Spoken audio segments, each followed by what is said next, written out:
You found it. Your home for the best content on your favorite team, the Fighting Tigers of LSU. Do us a favor. Subscribe to the channel. Leave your comments below. Be sure to smash that like button.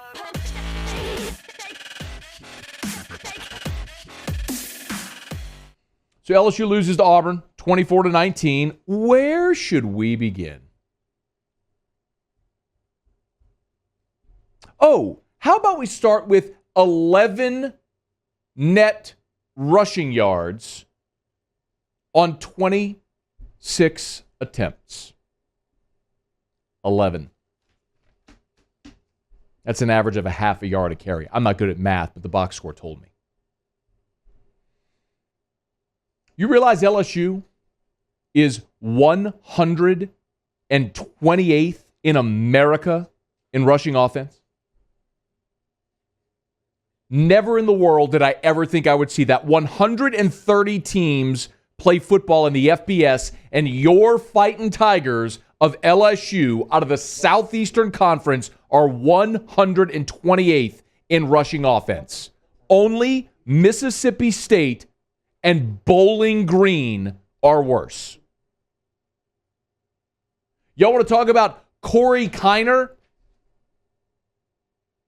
5 rushing attempts, the only back with a pulse. The only guy that can actually get you positive yardage, even though every stinking play, the average point of contact was behind the line of scrimmage. He's the only one that gets you positive yards, and he carries the ball 5 times in the entire game. Not in one quarter, not in one half, in the entirety of the game. How about we talk about not 1, not 2, but 3 fourth quarter possessions with the lead, and in those 3 fourth quarter possessions with the lead, you attempted exactly 0 rushes, 12 plays, all passes, 2 3-and-outs. Not even an attempt to run the ball and milk clock. Hell, just run it so you get a 40-second runoff. How about if we talk about after you blow the lead in the fourth quarter, you get the kickoff, and before you run a play, you have to burn a timeout. Speaking of clock mismanagement, how about we talk about using your final first half timeout at the 8:40 mark of the second quarter? I'm not done. I got plenty here. Maybe we could start with not having a fourth down play ready to go when you're trying to go for it on 4th and 2, and you get a snap infraction.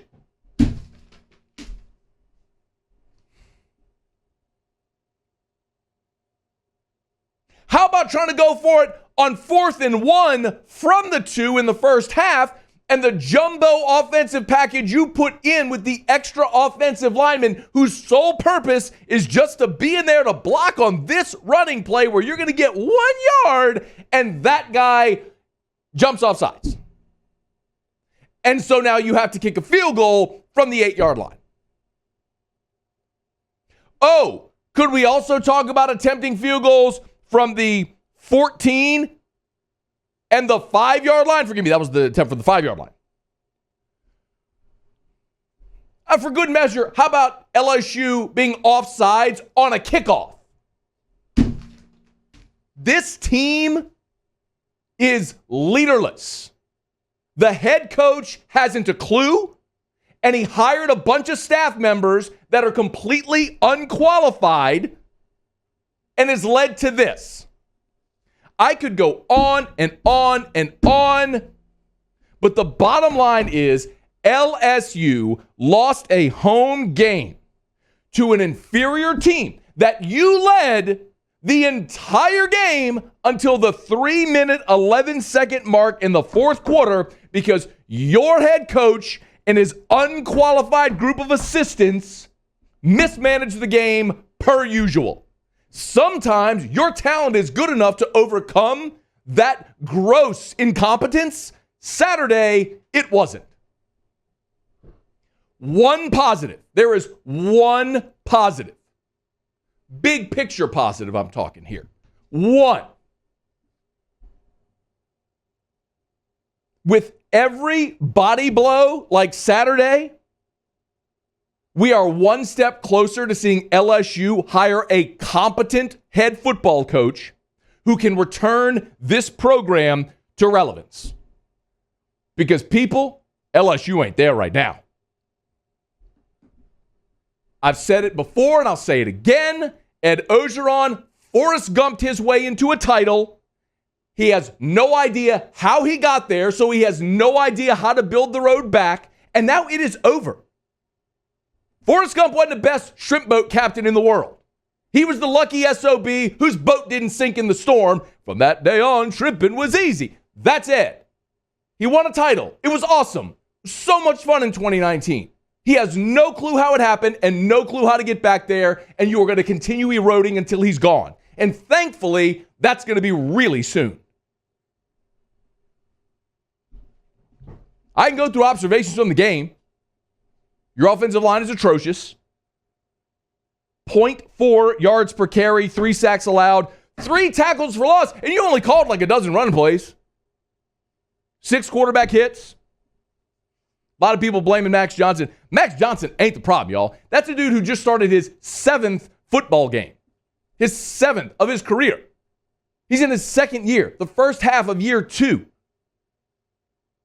He has no offensive line, no running game, and continues to competently find receivers. Like, Max Johnson ain't the problem. If you're in that camp. He's as frustrated as anybody. Did you hear Max Johnson after the game? His frustration with the inability to get a play call in? I'll give you a positive. Cade York is a freaking stud. 4 for 4, made a 51-yarder. Congrats to Velveeta, their marketing department. They nailed it. You did block a field goal. I mean, maybe the only good hire that Ed Orgeron has made, singular, Greg McMahon. I mean, he found Cade York. He found Cole Tracy. They blocked a field goal. Like, they've been pretty good at special teams. I mean, maybe Greg McMahon's it. Keep that guy. Everyone says, hey, when they fire Orgeron, who should they keep? Well, of course, Corey Raymond. Anybody else? Probably Greg McMahon. He's pretty good. And I'll give you that the defense is actually improving. Do you realize the defense in the fourth quarter got back-to-back 3-and-outs? Bo Nix scored. LSU's defense got back-to-back 3-and-outs, and the offense couldn't run any clock. Cordell Flott's playing well. Talked about him last week. I think defensive line is coming along. Bo Nix made some Houdini plays. Tip your cap to him. The kid, like, it's college football. Kid ran around like Manziel and found a couple of open receivers. I mean, freaky. It happened. It shouldn't have cost you the game.